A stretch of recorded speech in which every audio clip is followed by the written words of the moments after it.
अस्सलाम वालेकुम, मैं हूं Shahzeb Khanzada. Army chief general Asim Munir ने कल रात पाकिस्तान की टॉप कारोबारी शख्सियात से मुलाकात की है और वहां वजीर खजाना इसाक डार भी मौजूद थे। मुलाकात में ज़्यादातर मुआशी मामलात और कुछ सियासी मामलात पर भी गुफ्तगू हुई। मईशत पर इसाक डार ने ब्रीफिंग दी और बिजनेस कम्युनिटी के साथ कॉन्फिडेंस बिल्डिंग के लिए मुस्तकबिल की मुआशी तवक्कात के हवाले से अतादुशुमार बताए। ज़राए के मुताबिक आर्मी चीफ ने बिजनेस कम्युनिटी को पैगाम दिया कि मसाइल ज़रूर है मगर पाकिस्तान में सब बुरा नहीं है, मिलकर मुल्क को मसाइल से निकालेंगे और आखिर तक लड़ेंगे। वज़ीर ख़ज़ाना इसाक डार ने ब्रीफिंग दी और बिजनेस कम्युनिटी को यकीन दहानी कराई कि IMF से जल्द स्टाफ लेवल मुआहिदा हो जाएगा। जून में हम IMF का ये प्रोग्राम मुकम्मल करेंगे और फिर आइंदा की मुआशी हिकमत अमली के हवाले से अपने ऑप्शंस देखेंगे। इसाक डार ने बताया कि IMF का रवैया कभी माजी में इतना सख्त नहीं रहा जितना अब है। इस वक्त IMF प्रोग्राम के जरिए पाकिस्तान को मजबूर किया जा रहा है कि सख्त से सख्त शराइत मनवाई जा सके। चीन को यह बात समझ आ गई, इसलिए चीन से फौरी तौर पर पाकिस्तान को डिपॉजिट्स मिल गए, मगर IMF के स्टाफ लेवल मुआहिदे के साथ दीगर दोस्त ममालिक और बैनुल-अक़वामी इदारों से भी पैसे मिल जाएंगे और सूरत हाल बेहतर हो जाएगी। आर्मी चीफ ने भी बिजनेस कम्युनिटी को एतमाद में लिया कि दोस्त ममालिक की तरफ से सरमायाकारी भी आएगी और मुल्क के मुस्तकबिल के लिए ज़राअत में जॉइंट वेंचर्स के जरिए रिफॉर्म्स होंगे जिससे मुल्क की फूड सिक्योरिटी का मसला भी हल होगा। ज़राए का दावा है कि army chief general Asim Munir ने वाज़े किया कि वो सियासी मामलात में मुदाखलत नहीं करेंगे और सियासी क़यादत अपने मसाइल खुद हल करे। Army chief general Asim Munir ने यह भी बताया कि साबिक़ वज़ीर आज़म इमरान खान ने मुझसे मुलाकात की ख्वाहिश का इजहार किया और पैगाम भिजवाया, मगर मेरा जवाब यही था कि बतौर आर्मी चीफ मेरा क्या काम है कि मैं सियासतदानों से मुलाकात करूं। इमरान खान मुझसे मिलना चाहते थे मगर मेरा पैगाम यही था कि सियासतदान खुद आपस में मिलकर सियासी मसाइल हल करें। फौज सियासत में मुदाखलत नहीं करेगी और सियासी किरदार अदा नहीं करेगी।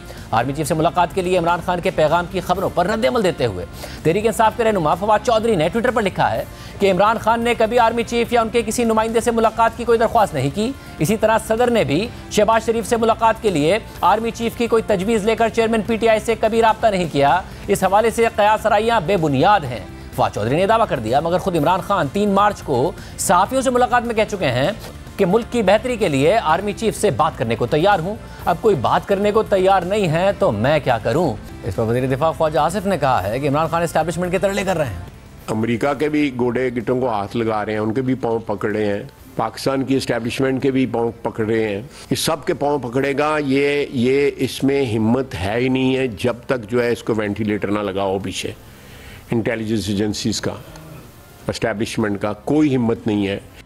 आज मरियम नवाज ने शेखुपुरा में जलसे से खिताब करते हुए इमरान खान पर तनकीद की। ये सिर्फ नाअहल नालायक बदकिरदार नहीं है, ये पाकिस्तान की 75 साल तारीख का सबसे बड़ा बुज़दिल है। बोलो गीदड़ गीदड़ गीदड़।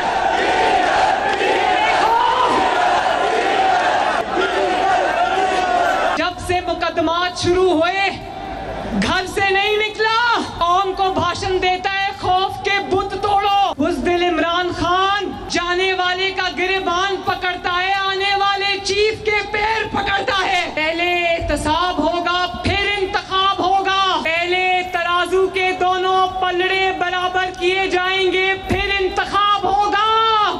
मरियम नवाज ने आज अपनी तकरीर में साबिक चीफ जस्टिस साकिब निसार पर भी सख्त तनकीद की।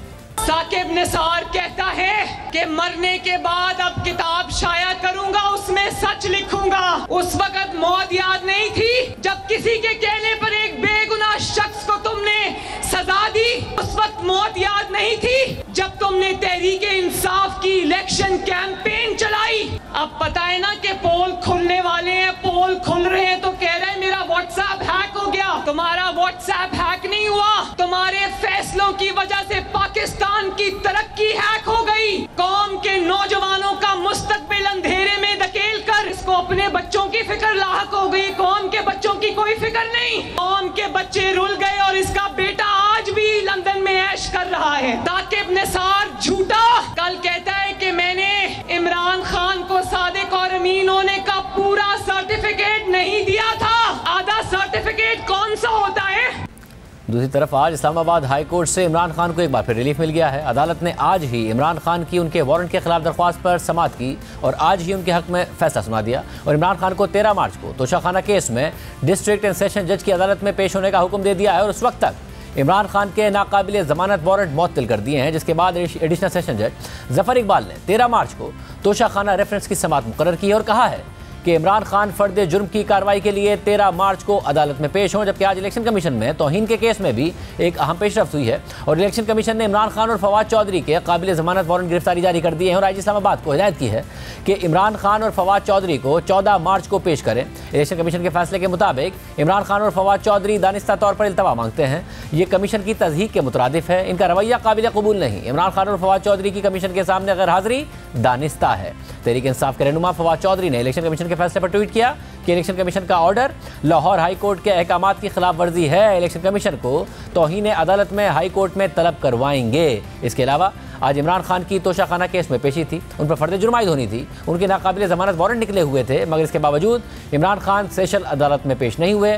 अदालत सुबह से इमरान खान का इंतजार करती रही। समाअत के दौरान बार बार वक्फे भी हुए और इस दौरान इमरान खान के वकला ने वारंट की मनसूखी के लिए इस्लामाबाद हाई कोर्ट से रुजू कर लिया और अदालत ने आज ही इस दरख्वास्त पर समाअत की और इमरान खान को 13 मार्च तक के लिए रिलीफ दे दिया है। इमरान खान की तरफ से सिक्योरिटी वजूहात बताई गई, उनके वकला सेहत की बात भी करते रहे, मगर इमरान खान अब कह रहे हैं कि कल लाहौर में रैली करेंगे और उसकी क़यादत भी वो खुद करेंगे। हमारे साथ सीनियर साहब के तज़कियाकार हामिद मीर साहब मौजूद हैं। हामिद मीर साहब बहुत शुक्रिया शो में ज्वाइन करने के लिए। हामिद मीर साहब, एक तरफ एक कॉन्फिडेंस है जिसका इज़हार करती है तहरीक इंसाफ कि जी हम बहुत पॉपुलर हैं, इलेक्शन होने जा रहा है, अदालत से रिलीफ मिल गया है, 2/3 मेजॉरिटी हम लेंगे, मगर दूसरी तरफ बार बार फिर ये बात कि आर्मी चीफ से मुलाकात वो करना चाहते हैं मगर आप डिनाई कर रहे हैं। हालांकि कल आर्मी चीफ ने कहा कि पैगाम भिजवाया गया था।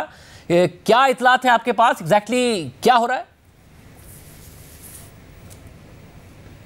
इसमें तो कोई शक नहीं है कि आरिफ अलवी साहब जो हैं उन्होंने कोशिश की थी जनरल आसिम मुनीर और इमरान खान साहब के दरमियान एक मुलाकात करवाने की, जैसे कि माजी में भी वो जनरल बाजवा और इमरान खान साहब की मुलाकातें करवाते रहे। तो इस पे आर्मी चीफ ने यही कहा था सदर आरिफ अलवी साहब से कि मैं अपने आप को सियासत से दूर रखना चाहता हूँ। तो अब अगर इमरान खान साहब और आरिफ अलवी साहब इसकी तरदीद कर रहे हैं तो शायद इसलिए कर रहे हैं कि उनके ख्याल में शायद इसका कोई सबूत नहीं है। तो मेरी इतला के मुताबिक तो इसका सबूत मौजूद है, लेकिन इस वक्त पाकिस्तान के हालात ऐसे हैं कि हमें इस बहस में नहीं पड़ना चाहिए कि इमरान खान ने आर्मी चीफ से मुलाकात के लिए सदर साहब से कहा था नहीं कहा था। अगर सदर साहब तरदीद करते हैं तो फिर सबूत किधर है? ये एक बड़ी एक बेमैनी सी एक मीनिंगलेस किस्म की डिबेट होगी। लेकिन जहाँ तक मेरी इन्फॉर्मेशन है अभी नहीं, ये तो काफ़ी दिन पहले की बात है और इसीलिए इमरान खान साहब जो है उन्होंने ये कहा था पिछले जुमे के दिन कि मैं तो आर्मी चीफ से मिलना चाहता हूँ, लेकिन अगर वो मुझे ना मिले तो मैं क्या करूँ। और उसकी एक बैकग्राउंड भी है, उसकी एक बहुत लंबी चौड़ी बैकग्राउंड भी है। और इमरान खान साहब जो है उनको ये भी देखना चाहिए कि एक तरफ वो अफवाज पाकिस्तान के जो सर्विंग अफसरान हैं वो उनके ख़िलाफ़ जलसों में और तकरीरों में गुफ्तगू करते हैं, उनके लिए उन्होंने बहुत से उल्टे सीधे नाम बनाए हुए हैं, और दूसरी तरफ वो कहते हैं कि मैंने आर्मी चीफ से मुलाकात भी करनी है। तो क्योंकि आर्मी चीफ ने माजरत कर ली है, मैं लफ्ज़ माजरत इस्तेमाल कर रहा हूँ, इनकार इस्तेमाल नहीं कर रहा, माजरत रिग्रेट किया गया है, रिफ्यूज़ नहीं किया गया और ये कहा गया कि ये हमारा काम नहीं है। तो उसके बाद फिर इमरान खान साहब अगर तरदीद कर रहे हैं तो करते रहें, लेकिन मेरी इतला यही है कि उन्होंने कोशिश की थी मुलाकात की।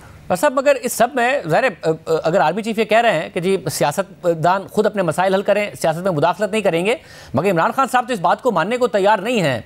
वो तो कहते हैं कि जो हैंडलर्स हैं वो ये काम कर रहे हैं। आज भी जो FIRs के हवाले से उन्होंने बात की, फिर सहूलतकारी की बात करते हैं, वो नए आर्मी चीफ से मुलाकात की ख्वाहिश का इजहार करते हैं, मगर जब सर्विंग ऑफिसर्स पर इल्ज़ाम लगा रहे होते हैं तो ज़ाहिर वो आर्मी चीफ के माते एहतियात है। देखें, बात यह है कि आप बात तो सही कर रहे हैं, लेकिन हमारे मुल्क में ये कोई स्टेट सीक्रेट तो है नहीं है कि स्टेट के अंदर स्टेट होती है। और जिस तरह के इस वक्त जो एक पॉलिटिकल गवर्नमेंट है जिसको हम कहते हैं इलेक्टेड गवर्नमेंट है, उसके अंदर बहुत सी पार्टियां हैं। तो जो सबसे बड़ी पार्टी है PMLN, उसके बाद जो दूसरी बड़ी पार्टी है पीपल्स पार्टी, इनकी भी आपस में आजकल लड़ाई चल रही है। पीपल्स पार्टी के अंदर भी लड़ाई चल रही है और मुस्लिम लीग नून के अंदर भी लड़ाई चल रही है। इसी तरह तहरीक इंसाफ जो है उसके अंदर तो बहुत सी लड़ाइयाँ चल रही हैं। तो ये जो बहुत से डिफरेंट इंटरेस्ट ग्रुप हैं इन बड़ी पार्टियों में, उनका अपना अपना एजेंडा है और वो अपने अपने एजेंडे को इम्प्लीमेंट करने के लिए अपनी अपनी लीडरशिप को गलत मशवरे देते हैं। अब इमरान खान साहब का इस वक्त प्रॉब्लम यह है कि उनके इर्द गिर्द जो बहुत से लोग हैं उनमें से कुछ की कोशिश ये है कि इमरान खान साहब की इदारों से लड़ाई चलती रहे, ताकि इस लड़ाई में इमरान खान साहब जो हैं उनका पॉलिटिकल कैरियर ख़त्म हो जाए और उनका काम बन जाए। और कुछ लोग जो ये समझते हैं कि इमरान खान साहब को ये लड़ाई नहीं करनी चाहिए और हमारी पॉलिटिकल सर्वाइवल का तकाजा ये है कि हम मुफाहमत का रास्ता इख्तियार करें, उनको वो कहते हैं जी कि आप इस्टेब्लिशमेंट के एजेंट हैं। और एक तहरीक इंसाफ के अंदर जो बहुत से नॉन पॉलिटिकल लोग अपने आप को बहुत ज़्यादा पॉलिटिकली अवेयर समझते हैं, वो इस चीज़ की बड़ी एक डिस्करेजमेंट करते हैं। तो इसमें कोई शक नहीं है कि इमरान खान साहब बड़े पॉपुलर हैं, लेकिन पॉपुलर तो जुल्फ़िकार अली भुट्टो साहब भी थे। उन्होंने जब कन्फ्रंट किया तो उनके साथ क्या हुआ आपको पता है। पॉपुलर तो मोहतरमा बेनज़ीर भुट्टो भी थी और पॉपुलर तो नवाज़ शरीफ साहब भी थे। आप याद करें ना, शाहजेब साहब, ज़्यादा पुरानी बात तो नहीं है कि जब शाहजेब साहब जब नवाज़ शरीफ साहब ने GT रोड में मार्च शुरू किया था और वो खलाई मखलूक की बात करते थे तो कितने पॉपुलर हो गए थे। तो सुप्रीम कोर्ट ने उनको नाअहल करार दे दिया। क्या हुआ बाद में? वो इस वक्त लंदन में बैठे हुए हैं। अब जो मर्जी तकरीरें करती रहे मरियम नवाज़ शरीफ साहबा, लेकिन असल बात तो यह है ना कि नवाज़ शरीफ साहब लंदन में बैठे हुए हैं। तो यही अब इमरान खान साहब जो हैं उनके बारे में यही देखा, सब ने एनालिसिस किया उनका पिछले 5-6 महीने का, कि उन्होंने पहले कहा मैं 26 नवंबर को इस्लामाबाद पे चढ़ाई करूंगा। 26 नवंबर को वो लोग इकट्ठे नहीं कर सके। फिर उन्होंने कहा मैं जेल भरो तहरीक चलाऊंगा, जेल भरो तहरीक के लिए भी लोग इकट्ठे नहीं कर सके। तो अब स्लोली एंड ग्रेजुअली कभी उनके पास पुलिस पार्टी भेजी जाती है, उनका रद्द-ए-अमल चेक किया जाता है, वो वापस आ जाती है। तो पॉपुलैरिटी जो है वो तो उस वक्त आपके काम आएगी ना जब पाकिस्तान में इलेक्शन होगा। तो जब इलेक्शन ही जो है वो सुप्रीम कोर्ट के ऑर्डर के मुताबिक 90 दिन में नहीं हो रहा तो वो इमरान खान साहब की पॉपुलैरिटी किधर जाएगी? हमीद साहब, ये जो हुकूमती जमातों का ये गिला है कि भुट्टो साहब हों, नवाज शरीफ साहब हों, माजी की हुकूमतें हों, उनके खिलाफ तो अदलिया ही इस्तेमाल हुई, इस्टेब्लिशमेंट को किया गया। अब ये गिला कि जी अदालतें रिलीफ दे रही हैं इमरान खान साहब को, ज़ाहिर है एक के बाद एक केस बना रहे हैं, 76 केसेज हो गए इमरान खान साहब कह रहे हैं, फिर अदालत से गिला भी कर रहे हैं कि अदालतें रिलीफ क्यों दे रही हैं। आपके ख्याल में दुरुस्त गिला है? उसकी वजह है कि इमरान खान साहब पे जो केसेस बनते हैं या तहरीक इंसाफ के रहनुमाओं पे जो केसेस बनते हैं वो केसेस बहुत कमज़ोर होते हैं। देखिए ना, आज जो इस्लामाबाद हाई कोर्ट से उनको रिलीफ मिला है उसमें जो वारंट जारी हुआ था वो ये तो नहीं था कि गिरफ्तार करके पेश करो, और उसमें तो जो चीफ जस्टिस है आमिर फारूक साहब और जो हुकूमत का जो वकील है उसके दरमियान जो गुफ्तगू हुई है उसको आप देखें तो वो तो तहरीक इंसाफ के वकील को भी कह रहा है कि आप हमारी फिक्र ना करें कि हमें सिक्योरिटी रिस्क है या नहीं है।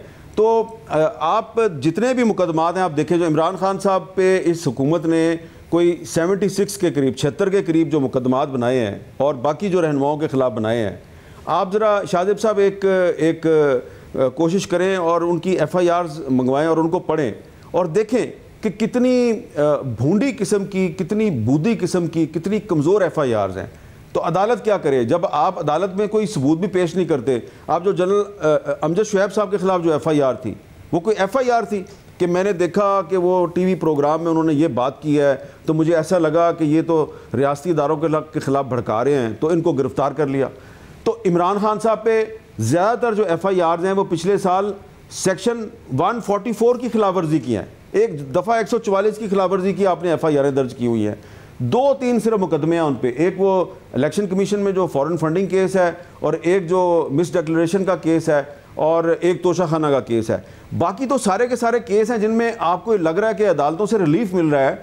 वो मुकदमात जो हैं वो वैसे ही मुकदमात पिछले दौर में भी कायम हो रहे थे, इस दौर में भी कायम हो रहे हैं। आमिर साहब, ये दुरुस्त है 76 मुकदमात की फहरिस्त जब देखें या फिर दीगर रहनुमाओं के खिलाफ भी बाकी मज़े का खेस किस्म के मुकदमात बनाए जा रहे हैं, मगर जो तोशाखाना है जिसमें उनके वारंट जारी हुए थे और उसका रिलीफ मिला 13 तारीख तक का, उसमें खान साहब खुद क्यों नहीं फर्द जुर्म आयद होने दे रहे हैं? क्या उन्हें खतरा महसूस हो रहा है कि इस वाले केस में मैं फंस सकता हूं? कि वो इस्लामाबाद आते हैं, 2 अदालतों में पेश होते हैं, फिर इस अदालत में नहीं जाते, फिर आज भी यहाँ पेश नहीं हुए, कल रैली निकाल रहे हैं मगर यहाँ सिक्योरिटी का खदशे का इज़हार कर रहे हैं। क्या उन्हें डर है कि इसमें उनके ऊपर फर्द जुर्म आयद हो जाएगी? और ये मजबूत केस है क्योंकि वो दीगर जो मजे का खेस मुकदमात हैं उनमें जाके तो जमानत ले लेते हैं। वो देखें शाहजेब साहब, इसमें आप ये देखें कि जब इमरान खान साहब खुद वज़ीर आज़म थे, वो हुकूमत में थे, तो हुकूमत के तौर पे भी वो इस फॉरेन फंडिंग केस को डिले करते रहे, जो इलेक्शन कमीशन में जो केस है।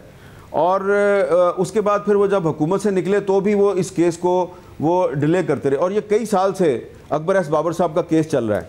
अब इसमें जब सारी चीज़ें जो हैं वो इलेक्शन कमीशन के इल्म में है और उसमें स्टेट बैंक ऑफ पाकिस्तान की रिपोर्ट भी है, तो इलेक्शन कमीशन ने जो फैसला लिखा, जो फैसला दिया इलेक्शन कमीशन ऑफ पाकिस्तान ने इमरान खान के ख़िलाफ़, वो क्या फ़ैसला था? उनको 1 टर्म के लिए डिसक्वालीफाई कर दिया।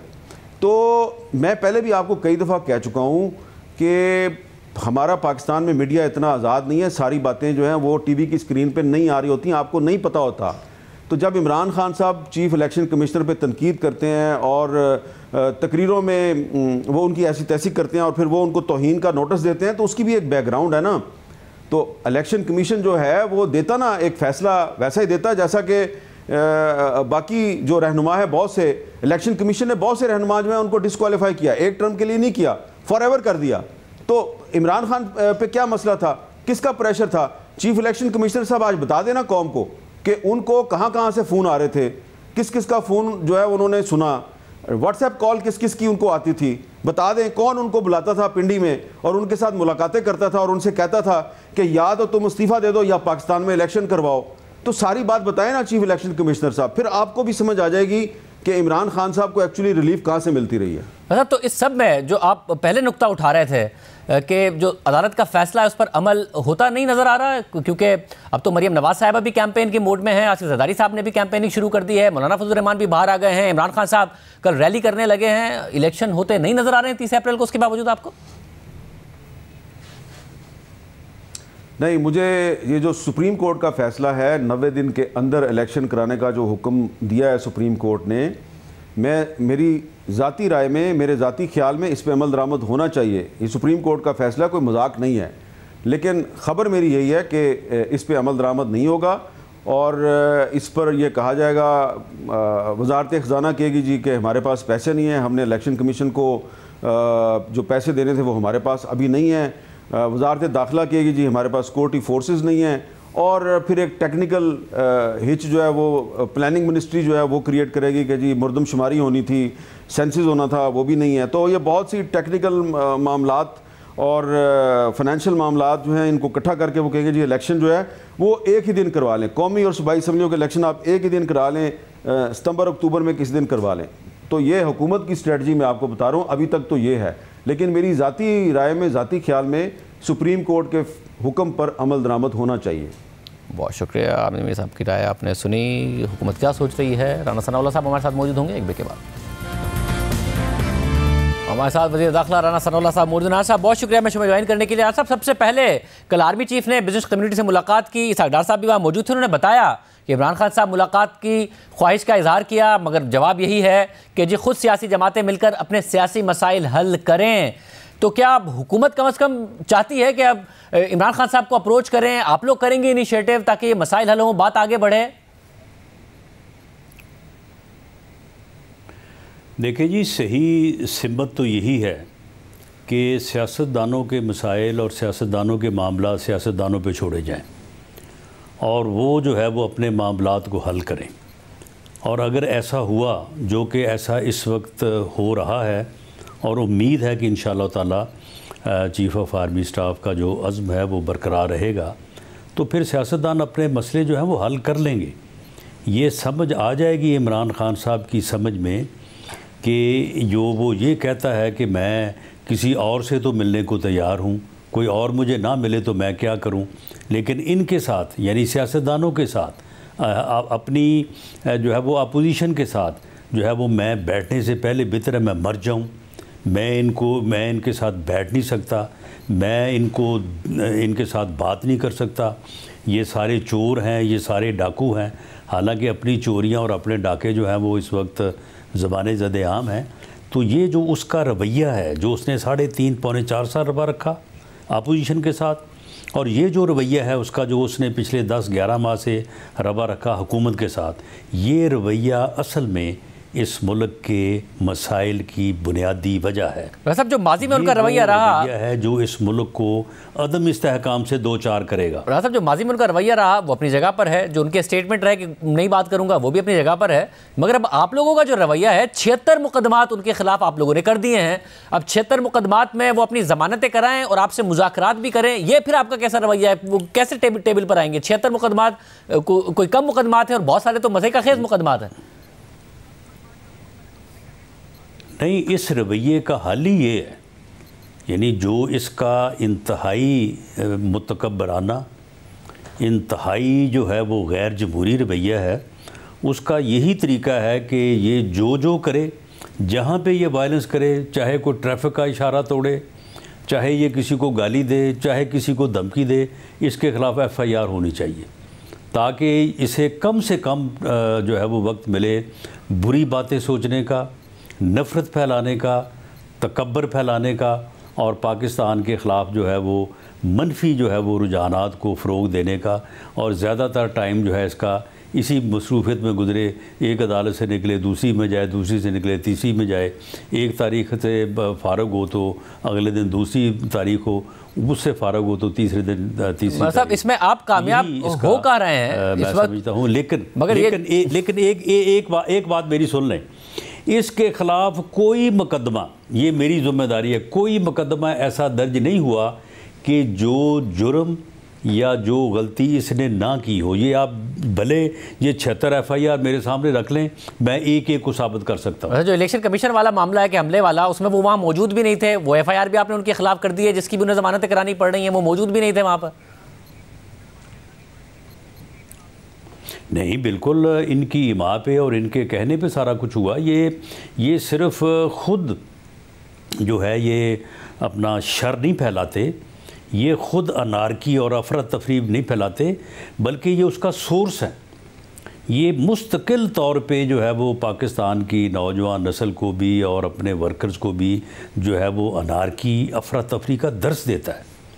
ये यानी एक ऐसा मंबा है अनारकी का और अफरा तफरी का, और जो है वो यानी ऐसे मामलात का, बदतमीज़ी का, बद अखलाक़ी का, ओए तो के कल्चर का। यानी इसने तो इस मुल्क की सियासी रवायात को रोन डाला है। यहाँ पे लोग जो है वो एक दूसरे के लीडर्स की, एक दूसरे की सियासी जमातों की, एक दूसरे के वर्कर्स की इज़्ज़त किया करते थे। कभी चलो को नोक झोंक हो जाती थी, लेकिन अक्सर औकात जो है वो एक दूसरे के लिए इज़्ज़त और एहतराम के जज्बात रखते थे। इसने तो हर चीज़ को जो है ना ख़त्म कर दिया। मगर राना साहब, इसमें ये जो आपने कहा कि यही हल है, तौर पे दोनों तौर पे तबाह कर दिया कौम को। मगर जो आपने कहा यही हल है, 76 FIR आपने करा दी, उसके बाद आपने विक्टिम अलग बना दिया इमरान खान साहब को, और साथ में जो उनका पॉलिटिकल नैरेटिव है उसको दबाने में आप कहाँ कामयाब हुए हैं? अदालतों से जो मेरिट पर केस हैं उसमें भी वो नहीं पेश हो रहे हैं, और अदालत से रिलीफ मिल रहा है। फर्द जुर्म नहीं आयद हो रही है तोशाखाना के केस में, 13 तक की उनको तारीख मिल गई। कल लाहौर में वो रैली कर रहे होंगे। तो आपकी सियासी स्ट्रेटजी पर तो हावी है ना इमरान खान साहब की सियासी स्ट्रेटजी और कानूनी स्ट्रेटजी दोनों? नहीं शाहजेब, इस किस्म का जो बंदा होता है ना, जो शर होता है, वो वक्ती तौर पे जो है ना वो थोड़ा सा कभी महसूस होता है कि ये शर जो है यानी बदी जो है वो हमेशा जो है वो पहल जो है जो इब्तिदा में वो है वो नेकी पे, और शर जो है वो खैर पे हावी होने की सूरत नज़र आता है। लेकिन जब मामलात आगे बढ़ते हैं तो फिर आखिर फ़तह जो है वो खैर की होती है। तो ये आप देख लें कि ये आहिस्ता आहिस्ता जो है ये वो रिलीफ़, वो इसका लाडलापन, वो सारी चीज़ें अब ख़त्म हो रही हैं। अब मैं आपको कह दूं ये 13 को इसको फ़र्द जुर्म लगवाने के लिए अदालत में पेश होना पड़ेगा। अगर ये नहीं पेश होगा तो 13 के बाद इसके लिए जो है ना हर दिन वो बहुत ज़्यादा मुश्किल होगा। तो ये चीज़ें जो है ना ये आहिस्ता आहिस्ता कल वो लाहौर में पावर शो कर रहे होंगे। आप जो कह रहे हैं लाडलापन कम हो रहा है, अगर इदारों से लाडलापन कम हो रहा है तो क्या अवाम में मकबूलियत नहीं बढ़ रही है उनकी? कल वो पावर शो कर रहे होंगे, रैली निकाल रहे होंगे कल लाहौर में।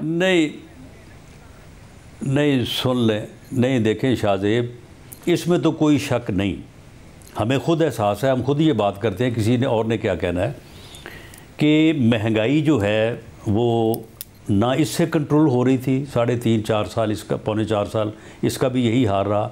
उस वक्त लोग इससे नाराज़ थे, उसके बेनिफिशरी हम थे, इलेक्शन हम जीत रहे थे, ये अपने हलकों में जा नहीं सकते थे, इसके लोग इसे छोड़ के भाग रहे थे और सिर्फ मांग रहे थे कि हमें BMLN का टिकट मिल जाए। अब महंगाई को हम भी कंट्रोल नहीं कर सके, ये बात हमें तस्लीम करनी चाहिए।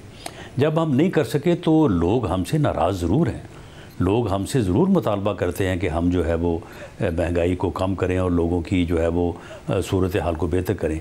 लेकिन जो इसका बयान है कि जी ये इसका बड़ा बयानी है, इसकी कोई इसकी पॉपुलैरिटी नहीं है, कोई इसका बयानी नहीं, कोई इसको जो है वो ना इसकी बात को सही तस्लीम करता है। वरना आप मुझे बताएं कि ये जेल भरो तहरीक जो है कोई इसमें हज़ारों लोग, ये कहता था पूरी कौम मेरे साथ खड़ी है। वो किधर गई कौम जी पूरी?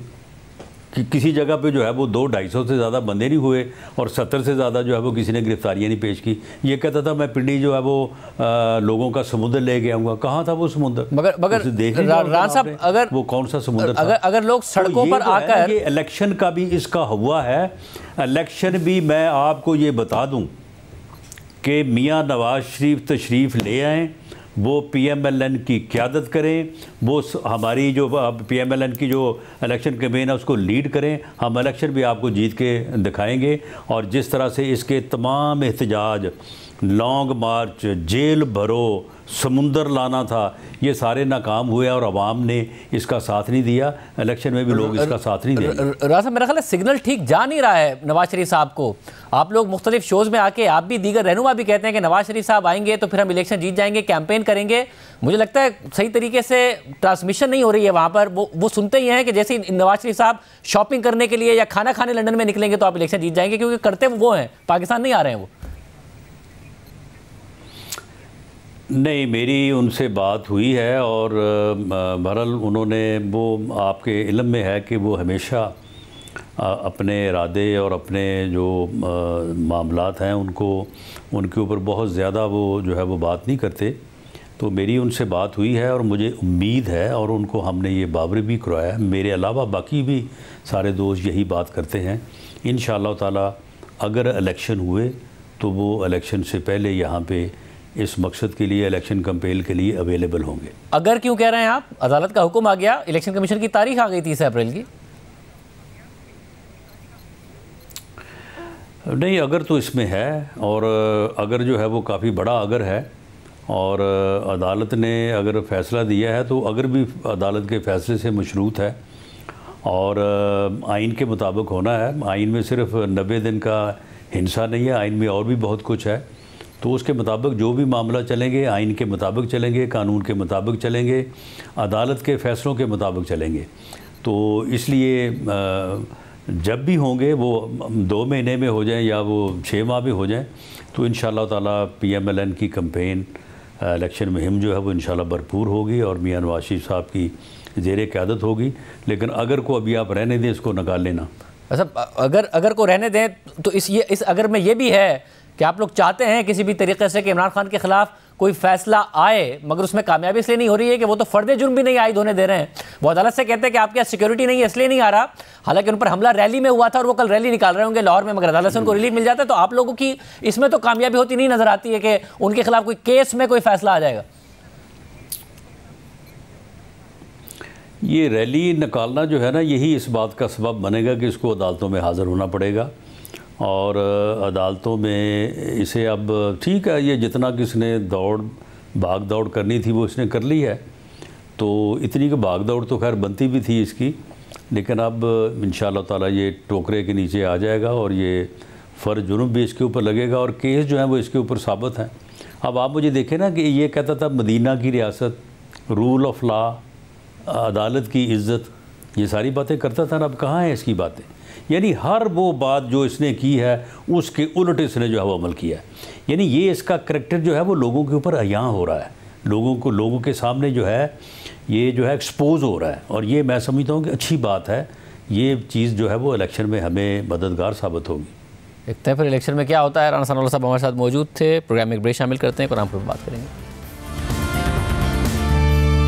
पाकिस्तान के IMF से आज भी मुज़ाकरात हुए हैं और वज़ारत ख़ज़ाना के हुक्काम एक दफ़ा फिर दावा कर रहे हैं कि IMF को 30 जून 2023 तक दोस्त ममालिक से फंडिंग की तस्दीक कर दी है और IMF की पेशगी शराइत पर मुकम्मल अमल दरामद हो चुका है। मुज़ाकरात की कामयाबी पर IMF मिशन 1 अरब 10 करोड़ डॉलर जारी करने की सिफारिश करेगा और IMF का एग्जीक्यूटिव बोर्ड अप्रैल के पहले हफ्ते में कर्ज की मंजूरी दे देगा। ये ज़रा वज़ारत ख़ज़ाना इस वक्त ये दावा कर रहे हैं। पहले भी बार बार ये दावे होते रहे हैं कि आज वाकई पेशरफ्त हुई है। कल जो आर्मी चीफ की मुलाकात हुई जिसमें वज़ीर ख़ज़ाना इसहाक डार साहब ने ब्रीफिंग दी और बिज़नेस कम्युनिटी मौजूद थी, उसमें भी ये कहा गया कि जून तक हम ये प्रोग्राम भी पूरा करेंगे, मामला बेहतर हो गए हैं। हमारे साथ मेहताब हैदर साहब मौजूद हैं, नुमाइंदा द न्यूज़। मेहताब हैदर साहब, बहुत शुक्रिया। एक दफ़ा फिर दावा सामने आ रहा है कि मस्बत पेशरफ्त हुई है। आज भी मुज़ाकरात हुए हैं, 30 जून 2023 तक दोस्त ममालिक से फंडिंग की तस्दीक भी हो गई है। ज़ाहिर ये सबसे बड़ा मसला अटका हुआ था। कल भी IMF की नुमाइंदा का बयान सामने आया था कि इस फंडिंग की तस्दीक चाहिए, वो नहीं हो रही थी। क्या हो गई है या एक दफ़ा फिर महज एक मस्बत खबर दी जा रही है, हुआ नहीं है? जी थैंक यू वेरी मच। देखें, बुनियादी तौर पे ये जो memorandum of economic and financial policies है, इसमें 9 टेबल्स हैं और वो 9 टेबल्स हर सेक्टर से मुतल्लिक उसके अंदर डिटेल्स हैं। और ख़ासकर ये जो एक्सटर्नल फाइनेंसिंग है, ये इस टाइम सबसे ज़्यादा क्रूशल इशू है। ये उस टाइम तक IMF पाकिस्तान के साथ स्टाफ लेवल एग्रीमेंट नहीं करेगा जब तक उसे 200% ये यकीन ना हो जाए कि ये सारी की सारी जो फाइनेंसिंग है वो पाकिस्तान को अवेलेबल है। चूँकि IMF की अपनी भी क्रेडिबिलिटी का इशू है कि अगर IMF ये प्रोग्राम रिवाइव हो जाए और उसके बाद वो सारी फंडिंग ना आए तो वो सारे का सारा जो भी टारगेट्स उन्होंने रखे हुए हैं वो अचीव नहीं हो सकेंगे। और बुनियादी तौर पे देखें, इस टाइम कहा जा रहा है कि जो MEFP के जो 9 टेबल्स हैं, इस पे जो छोटी मोटी चीज़ें हैं, बकौल उनके की छोटी मोटी चीज़ें हैं, उनके के ऊपर पाकिस्तान और IMF के दरमियान जो है वो बातचीत जारी है। एक तो ये इशू है जिसमें कहा जा रहा है कि कुछ स्टेट बैंक से रिलेटेड हैं, कुछ मिनिस्ट्री ऑफ फाइनेंस से रिलेटेड है, लेकिन एश्योरेंसेस भी ली जा रही हैं ख़ासकर मिनिस्टर ऑफ फाइनेंस से और प्राइम मिनिस्टर से कि ये जो IMF का प्रोग्राम रिवाइवल है, इसके बाद ये नहीं होगा कि इसको बैक ट्रैक कर दिया जाए, बल्कि इस प्रोग्राम को पूरी तरह से पूरा किया जाएगा। चूँकि आपको पता है अभी 2 रिव्यूज़ बाकी हैं, उन पे भी 30 जून तक हमने वो रिव्यूज़ कंप्लीट करने हैं और IMF के साथ ये प्रोग्राम को कंप्लीशन की तरफ लेकर जाना है।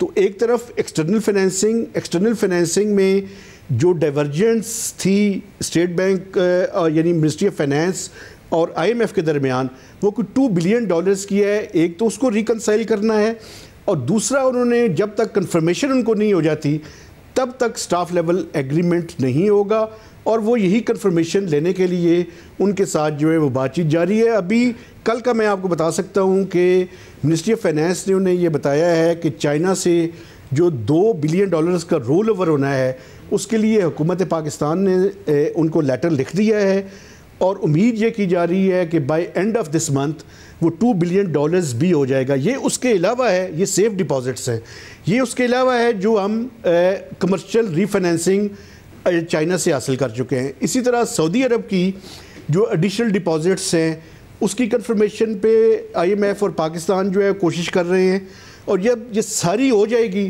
तो उसके बाद ही स्टाफ लेवल एग्रीमेंट होगा। सब यानी एज ऑफ नाउ, क्योंकि ज़ाहिर वज़ारत ख़ज़ाना का जो एक और मौक़िफ़ सामने आ रहा था वो ये कि जी क्योंकि अब करंट अकाउंट खसारा जो IMF के टारगेट्स थे या इब्तिदाई टारगेट थे उससे कम होगा और चाइना से भी जो है वो डिपॉजिट्स मिल रहे हैं, तो इसके ऊपर बात बन जाए वो नहीं बन रही है। IMF को अभी भी दोस्त अरब ममालिक जो है उनकी कंफर्मेशन चाहिए, वो अभी तक नहीं आई है। जी अभी तक वो नहीं आई। और दूसरा एक इशू ये भी है सर कि आप जब IMF के प्रोग्राम रिवाइव होगा तो क्या आप इसी तरह से इंपोर्ट्स को कर्टेल रखेंगे? IMF का मौक़िफ़ ये है कि IMF इंपोर्ट्स पे किसी तरह की रिस्ट्रिक्शंस नहीं होनी चाहिए। इसी वजह से हुकूमत पाकिस्तान का ख्याल है, एस्टिमेट्स ये है कि ये $6 बिलियन से शायद ज़्यादा ये करंट अकाउंट डेफिसिट नहीं होगा, लेकिन IMF ये कह रहा है कि शायद $8 बिलियन को ये क्रॉस कर जाए बाय एंड जून। अभी तक जो है वो 3.8 है और फरवरी का अभी तक नहीं आया, लेकिन $400 मिलियन के एस्टिमेट्स हैं जो मिनिस्टर ऑफ फाइनेंस इसहाक डार साहब ने FBR से, मिनिस्ट्री ऑफ कॉमर्स से लेकर IMF के साथ शेयर किए हैं। तो ये बुनियादी तौर पे ये भी एक बोन ऑफ कंटेंशन है कि अगर आप IMF के प्रोग्राम में वापस चले जाएं और इंपोर्ट्स पे इसी तरह की रिस्ट्रिक्शंस जारी रहें तो शायद ये IMF को काबिल कबूल नहीं है। इसलिए वो हर तरह की रिस्ट्रिक्शंस को हटाने की बात करेंगे और फाइनेंसिंग को कंफर्म करने की बात करेंगे ताकि एक तरफ तो इकोनॉमिक एक्टिविटी भी चौक ना हो और दूसरा जो इंपोर्ट्स के ऊपर रिस्ट्रिक्शंस हैं ये ख़त्म हो। तो ये बुनियादी बातें हैं, लेकिन कहा यही जा रहा है कि इस वीक के दौरान पाकिस्तान और IMF के दरमियान ये स्टाफ लेवल एग्रीमेंट हो जाएगा। लेकिन मैं याद दहानी करवा दूं कि पिछले 2-3 वीक से यही बात की जा रही है कि इस वीक के दौरान हो जाएगा। अब उम्मीद यही है कि इस वीक के दौरान हो जाए, क्योंकि इससे ज़्यादा डिले अगर होगा तो वो मैं समझता हूँ कि मार्केट्स के अंदर एक दफ़ा फिर जो है वो अच्छा मैसेजिंग जो है उसकी नहीं होगी। बहुत शुक्रिया। आपने सुनी, आज के प्रोग्राम में इतना ही। ला दीजिए। अल्लाह हाफ़िज़।